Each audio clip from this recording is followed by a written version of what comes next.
देखें, इस मुल्क पाकिस्तान में शायद ऐसा आमरीत में भी नहीं आपने देखा होगा कि एक बड़ी पॉलिटिकल जमात, एक नेशनल लेवल की पॉलिटिकल जमात जिसके तमाम नेशनल लेवल के लीडर्स हैं वो अंडर एफआईआर्स हैं।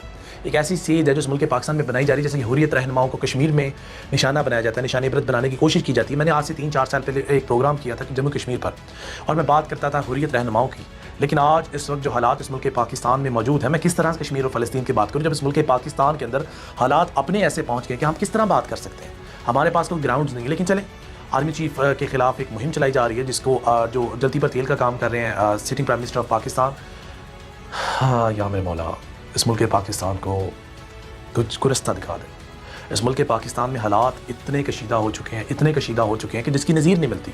आप खुलकर बात नहीं कर सकते, आप खुलकर क्रिटिसाइज़ नहीं कर सकते, आप इवन हक बात नहीं कर सकते। क्रिटिसाइज़ करना तो बहुत दूर की बात। और जब से ये ऑपरेशन रिजीम चेंज जो हुआ है, इस रिजीम चेंज के जो असरात हैं वो बहुत से साफ़ियों ने, देखिए कितने साफ़ी गिरफ्तार हुए, कुछ हासिल हुआ?